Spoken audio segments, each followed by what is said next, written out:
Good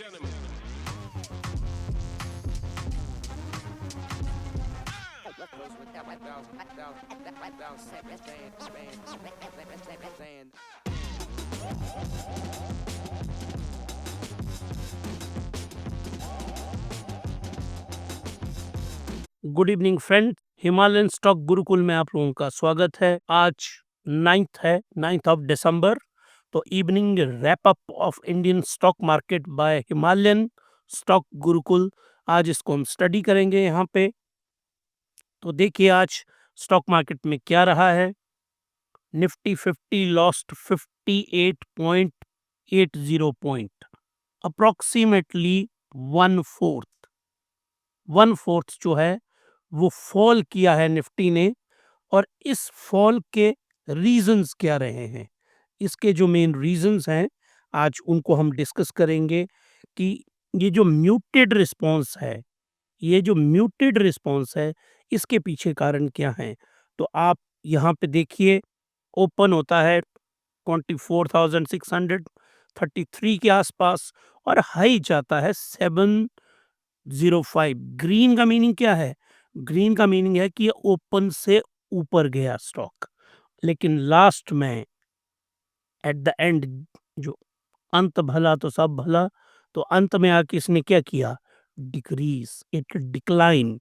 तो जो ये डिक्लाइन थी, ये डिक्लाइन कोई बहुत अच्छी नहीं रही आज, और ये स्टॉक बहुत बुरी तरह से डिक्लाइन किया।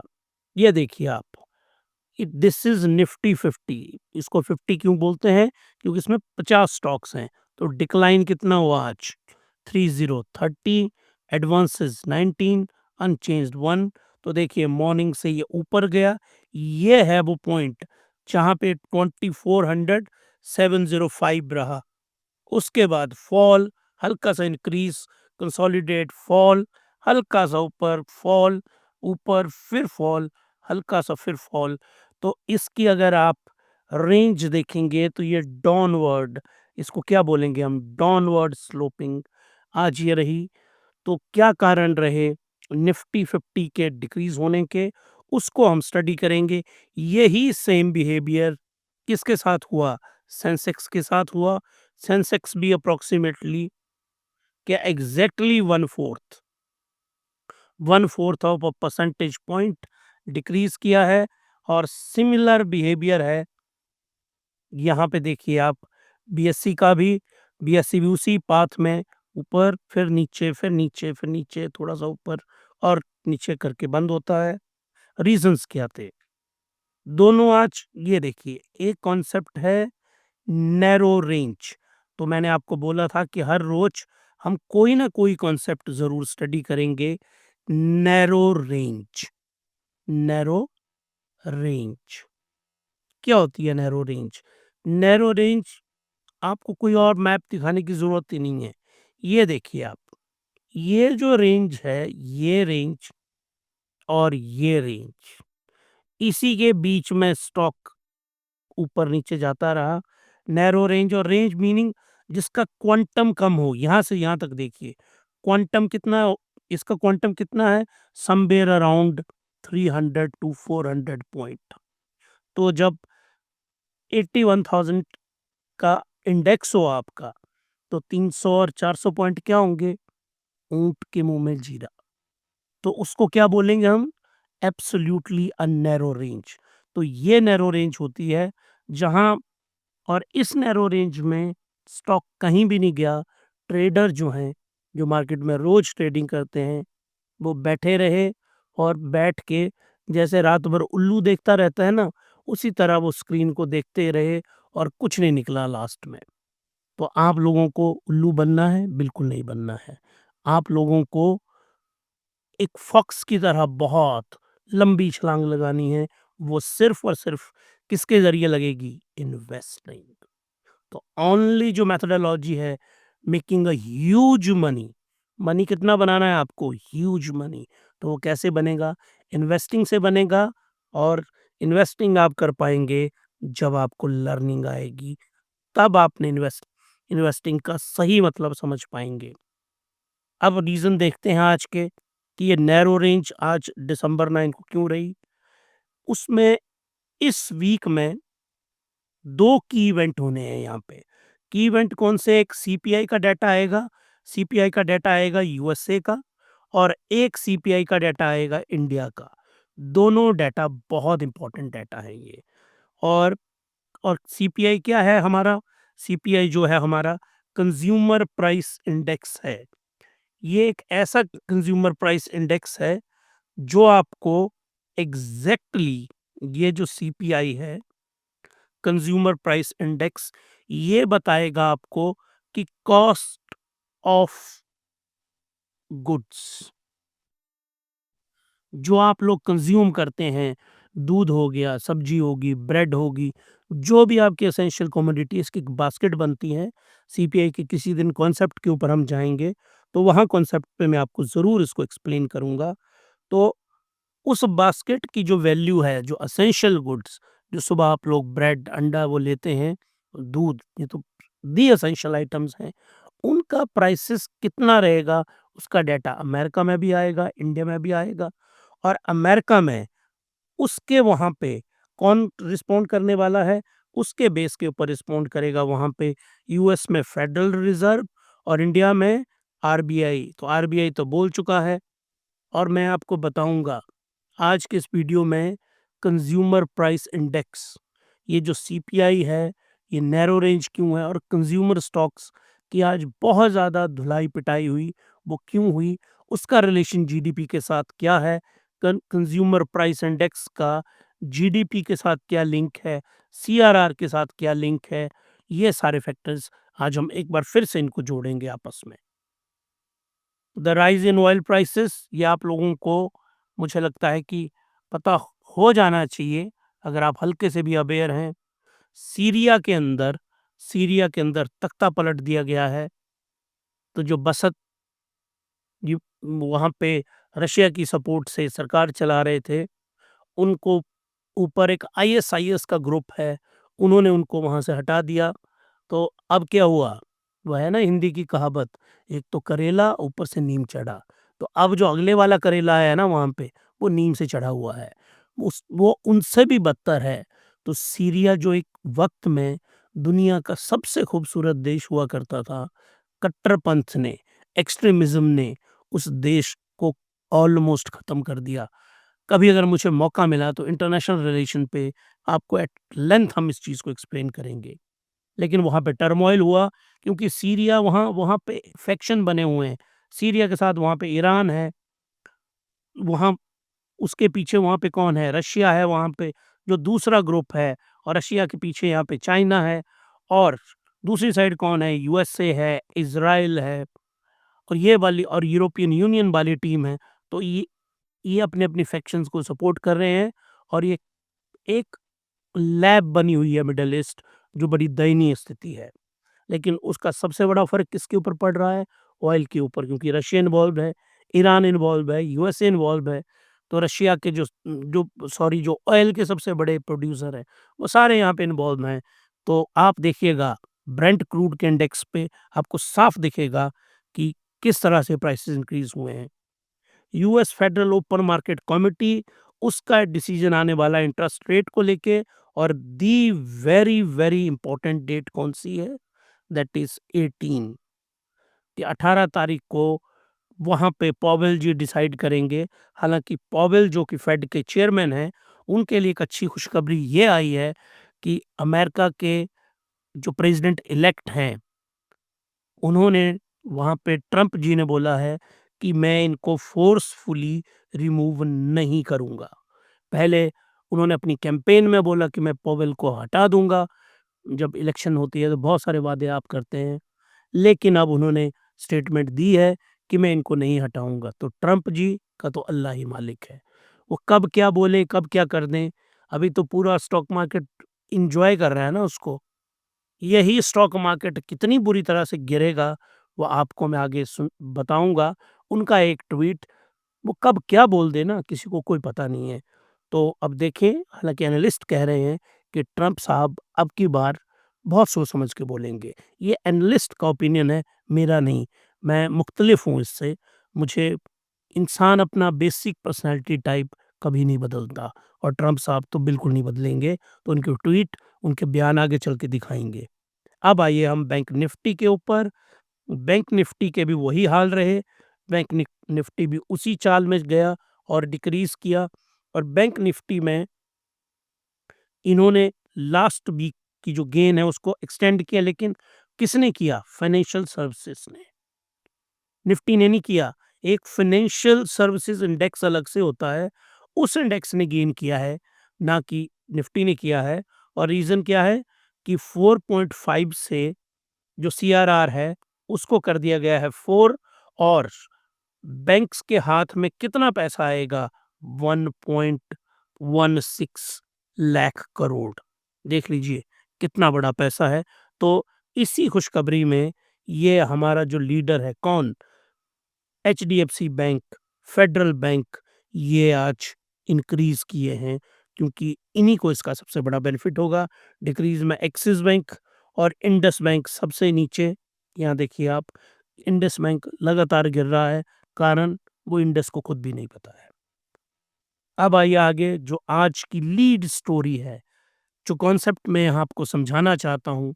कंज्यूमर स्टॉक नॉर्मली, कंज्यूमर जो एफएमसीजी, इसको क्या कहते हैं?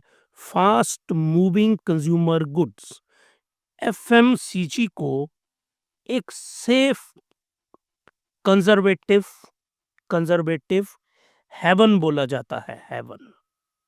जब भी मार्केट जब भी मार्केट ऊपर से नीचे को आती है तो सेफ्टी के लिए एफएमसीजी आता है, लेकिन एफएमसीजी सेक्टर आज देखिए आप कितना, लगभग 2.25% धड़ाम से गिरा ये वाला इंडेक्स। ये देखिए आप, पूरा इंडेक्स गिरा आज।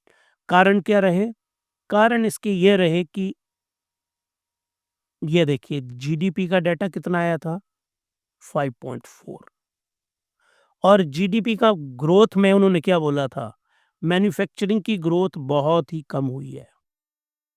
जो डिमांड है रूरल एरिया में, डिमांड किसकी? बेसिक चीज़ों की, एफएमसीजी की।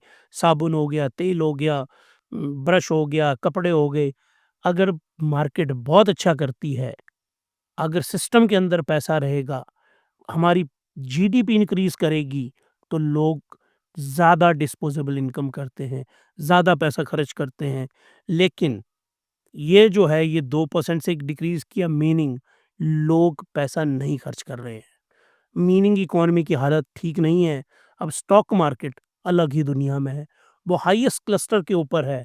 तो ये आपको समझना है कि स्टॉक मार्केट पैमाना नहीं है। जो स्टॉक मार्केट है वो किसी भी नेशन की इकोनॉमी का पैमाना, जो बैरोमीटर है वो नहीं है। बैरोमीटर क्या है? GDP, FMCG. जो एक्चुअली लोगों के हाथ में पैसा आता है वो सबसे इंपॉर्टेंट है। तो ये डिक्रीज किया, रीजन बीइंग गोदरेज कंज्यूमर, जिसकी बहुत बड़ी मार्केट है, उसका शेयर 9% प्लंज किया, क्योंकि इसने अपनी जो ग्रोथ है, क्वार्टर थ्री कौन से वाला हुआ?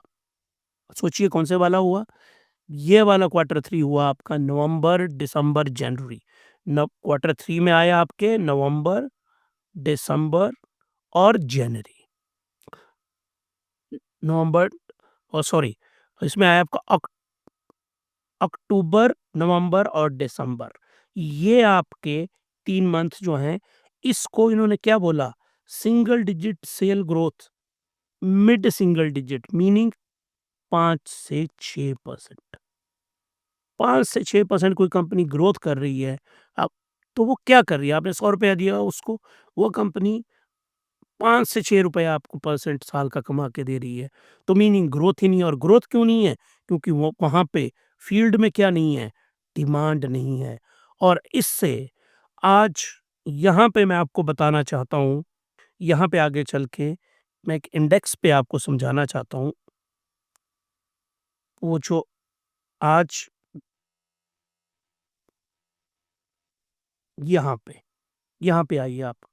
गेनर और लूज़र जो हैं, 9th आज की तारीख के निफ्टी 50 में, ये देखिए ज़रा loser. Number 1 Tata consumer, number 2 Hindustan Unilever, number 3 Tata motor, number 4 आपका Nestle India number 5 Asian paint 5 के पाँचों, मतलब 5 में से 4, टाटा मोटर को तो कंज्यूमर में नहीं डालूँगा मैं, तो 4 आउट ऑफ 5 किस सेक्टर से डिक्लाइन किए हैं? एफएमसीजी से। उससे क्या पता चलता है? उससे पता ये चलता है कि हमारी मार्केट में जो डिमांड है, वो बहुत अच्छी नहीं है और एफएमसीजी ने आज हमको ये बताया, तो हमको ध्यान से देखना पड़ेगा कि जीडीपी का नंबर क्या है।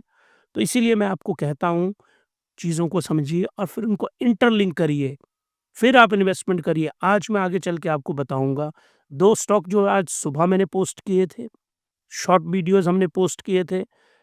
कि रीज़न क्या था, मैंने उनका कैपिटल गुड का आपको ब्रेकआउट बताया था, वो ब्रेकआउट आज हुआ, मार्केट गिरी लेकिन वो चढ़े, वो आगे समझाऊँगा मैं आपको। दूसरा, निफ्टी ऑटो वीक नवंबर सेल नंबर कैसे आए इनके?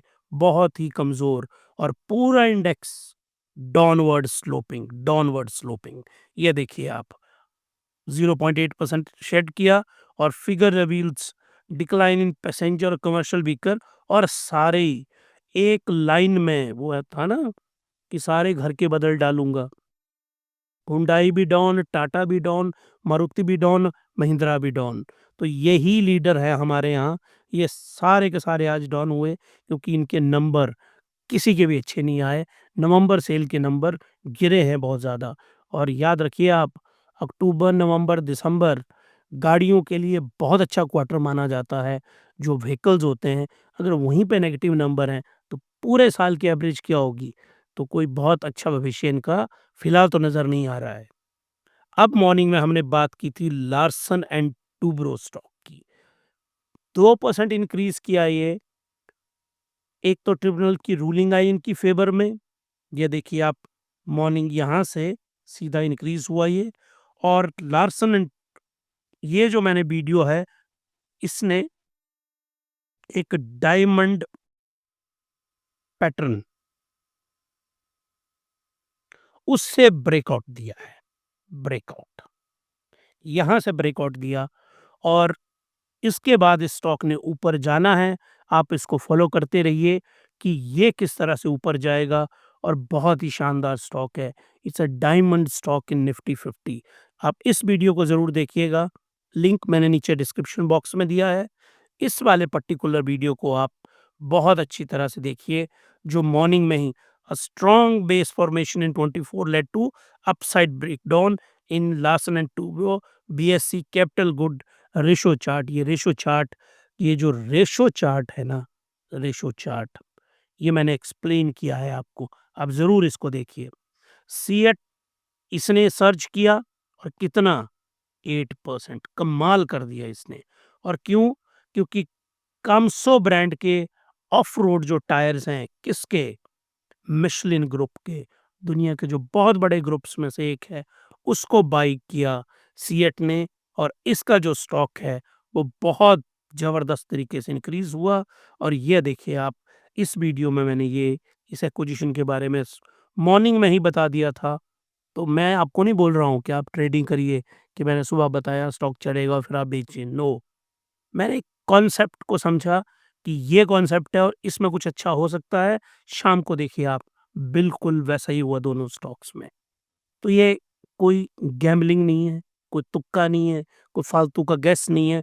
हमने कॉन्सेप्ट को समझा, अप्लाई किया, चार्ट के ब्रेकआउट को समझा और सुबह आपको बताया, शाम को उसका रिजल्ट आया। आप देखिए टेंडम में दोनों को। और आज हमने, और ये गेन, और जो आज की गेन थी, विप्रो ने गेन किया, ये देखिए। एल&टी ने गेन किया, Tata steel, SBI life, BPCL, ये गेनर रहे आज के। और ये देखिए आप, एडवांसेस ज़्यादा रही, डिक्लाइन कम थी, फिर भी स्टॉक मार्केट गिरी। मीनिंग डिक्लाइन का जो क्वांटम है, ये कॉन्सेप्ट मैं कल समझा चुका हूँ, वो ज़्यादा बड़ा है और जो बड़े हैं वो कम रेशो में बड़े हैं, इसीलिए ये टोटल जो है वो डिक्लाइन हुआ है। क्रूड ऑयल के प्राइसेस राइज हुए हैं आज, क्योंकि सीरिया के अंदर टेंशन हुई है मिडल ईस्ट में, ऊपर भी एक्सप्लेन किया। और अप्रॉक्सीमेटली 1% ये नंबर इंक्रीज करे और आगे भी इसने इंक्रीज करना है। कोई ना कोई वहाँ से न्यूज़ आएगी और ऑयल जो है इम्पैक्ट करेगा। और इंडिया के ऊपर इस इंडिया और चाइना 2 ऐसे नेशंस हैं जिनके ऊपर ऑयल्स का नेगेटिव, ऑयल के प्राइसेस अगर बढ़ते हैं तो इंडिया और चाइना के ऊपर, क्योंकि हम दोनों बहुत बड़े कंज्यूमर हैं और हम प्रोड्यूसर नहीं हैं। अमेरिका नंबर 1 कंज्यूमर है ऑयल का, लेकिन याद रखिएगा अमेरिका नंबर 1 प्रोड्यूसर भी है ऑयल का। ये मैं आपको किसी वीडियो में एक्सप्लेन करूँगा इस कॉन्सेप्ट को। अब आइए आप इंडिया विक्स का जो बेसिक कॉन्सेप्ट है, वो आज डिक्लाइन हुआ 0.23%, 14.11, मीनिंग आपको घबराने की ज़रूरत नहीं है। ये जो आपका निफ्टी का इंडेक्स है, ये 24,500 और 24,800 के बीच में घूमता रहेगा। माइट भी ये 25,000 भी जा सकता है। तो इसी रेंज में इसने घूमना है। हमें कहाँ से पता चल रहा है? इससे। और इससे क्या पता चल रहा है? लो वोलेटिलिटी है। कोई मैसिव मूवमेंट नहीं होगी। हाँ, कोई वर्ल्ड वॉर शुरू हो जाए, मेगा कोई अटैक हो जाए, वो अलग मुद्दा है। लेकिन वैसे मार्केट में कुछ खास होने वाला नहीं है। तो ट्रेडर्स स्क्रीन को तकते रहे, क्योंकि उन वहाँ से उनको निकलने वाला कुछ नहीं है। और बीएससी स्मॉल कैप जब हर कोई गिर रहा है, तो ये राइज किया है आज, ये राइज किया है। और ऐसा ही होता है। ये जो दोनों इंडिसेस हैं, एक 0.3 और एक 0.46, मिड कैप मिड कैप और स्मॉल कैप, ये दोनों राइज किए हैं। आज मैंने एक दिन में अब वीडियो पोस्ट किया है। उस जो वीडियो जो है वो ओला इलेक्ट्रिक का हमने बेसिक एनालिसिस किया है। और उस बेसिक एनालिसिस में हमने एआई का भी इस्तेमाल किया है। वहाँ पे एनी जो है उसने सपोर्ट किया है मुझे इस वीडियो में। तो इसका लिंक मैंने डिस्क्रिप्शन बॉक्स में डाल दिया है। आप ज़रूर इस वीडियो को देखिएगा। और आज बेहतरीन सेइंग के साथ मैं इसको क्लोज करूँगा। और देखिए कितनी शानदार सेइंग है। Do not save do not save what is left after spending, but spend what is left after saving. कि पहले आप सबसे पहले सेव करिए। अगर आपको इसको मैं आपको समझाना चाहता हूँ अच्छी तरह से, कि मान लीजिए, ये तो मैं आपको बताऊंगा कि इसका और क्या मीनिंग हुआ। कि मान लीजिए आपको 50,000 रुपीज आपकी सैलरी है, या 50,000 आपकी मंथली इनकम है। आप सबसे पहले, हालांकि मैं इसके इसके पूरे हिमालयन इन्वेस्टिंग में हमने फॉर्मूलाज बनाए हुए हैं, इसमें से आप सबसे पहले 20,000 20,000 रुपये सेविंग में रख लीजिए अपना सबसे पहले। और ये सेविंग आपको कहाँ करनी है? स्टॉक्स में करनी है, बॉन्ड में करनी है, क्रिप्टो में करनी है, गोल्ड में करनी है, ईटीएफ में करनी है, प्रोविडेंट फंड में डालने हैं, कुछ आपको टर्म इंश्योरेंस में डालने हैं। वो आपकी एक बास्केट बनाऊंगा मैं। यू डोंट वरी, आप समझिए इस कॉन्सेप्ट को। पहले तो इसको रखिए आप, फिर इस 30,000 से अपनी लाइफ को प्लान करिए। लाइफ को प्लान प्लान मीनिंग बजटिंग करिए आप। इसकी बजटिंग करिए आप। आपको लगता है कि आपके यहाँ एक्सपेंसेस ज़्यादा है, तो क्या है, इसको बढ़ाइए। आप नौकरी करते हैं तो सुबह शाम ट्यूशन पढ़ाइए। कोई और काम करिए, अपने खेत में कोई कैश क्रॉप उगाइए। आप में कोई टैलेंट है, उस टैलेंट का इस्तेमाल करिए। अगर आपको ट्यूशन पढ़ाना आता है तो ट्यूशन पढ़ाइए आप। अगर आपको ब्यूटी पार्लर का काम आता है तो ब्यूटी पार्लर का काम करिए। जो भी काम आपको आता है, इस नंबर को आप 80,000 पहुँचाइए। ये 80,000 पहुँचेगा, ये नंबर को मैं 40,000 पहुँचा दूँगा, आपकी सेविंग के नंबर को। फिर मैं आपको बताऊँगा वेल्थ कितनी मल्टीप्लाई होगी। यही समझाया गया है इसमें। प्रायोरिटाइज़ सेविंग, पहले सेविंग को प्रायोरिटी दीजिए। स्पेंड वाइज़ली, वाइज़ली आपको क्रेडिट कार्ड लेके उड़ाने का वो आदत नहीं डालनी है। लॉन्ग टर्म पर्सपेक्टिव, आज पैसे डाले, उसको रोज़ नहीं झाँकना है, उसको रोज़-रोज़ नहीं देखना है। उसको आराम से लंबे टाइम के लिए, वो कहते हैं ना फायर एंड फॉरगेट, उस तरह से इन्वेस्टमेंट करिए। अवॉइड इम्पल्सिव स्पेंडिंग, ये है, इसको मैं ह्यूमन साइकोलॉजी के साथ किसी दिन आपको एक्सप्लेन करूंगा कि हमारी जो इम्पल्सिव स्पेंडिंग होती है वो इंसान कैसे करता है। उसके पीछे एक पूरी साइकोलॉजी है। और जो क्रेडिट कार्ड कंपनीज हैं, अमेज़न, फ्लिपकार्ट और ये जो बड़े-बड़े प्लेटफ़ॉर्म्स हैं, ये जो सेल वाला कॉन्सेप्ट है, ये सारे ह्यूमन इस अप्रोच का इस्तेमाल करते हैं, तो मैं समझाऊँगा।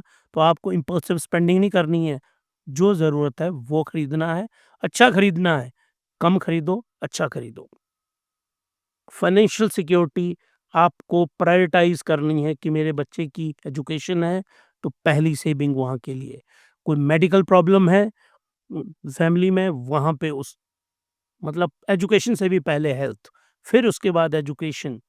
लास्ट में जाके आपको वो कहते हैं ना कि पैसे उड़ाने हैं, तो उड़ाने के लिए बचेंगे ही नहीं, अगर आप प्रायोरिटाइज़ करेंगे। तो उस तरह से आपने अपने पैसे को बचाना है, और इस सेइंग का मीनिंग है सेव फर्स्ट।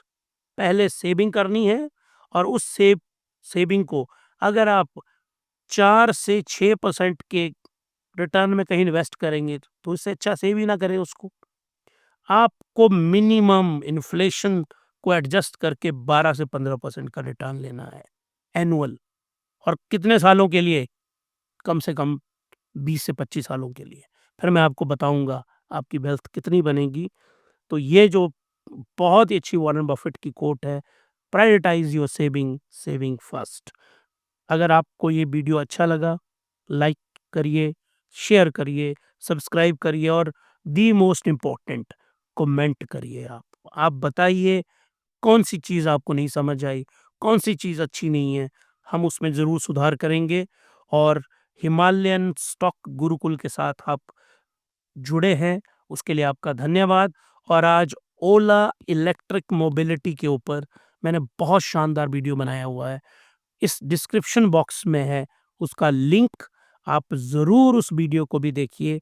और आज हमारे साथ जुड़ने के लिए देखिए क्या मैंने टैगलाइन बनाई हुई है, creating wealth step by step. इसका एक और एनालिसिस है, अर्निंग अर्निंग थ्रू लर्निंग। तो ये लर्निंग आप करते रहिए, और अर्निंग आपकी अपने आप खुद ब खुद होती रहेगी। Thank you very much.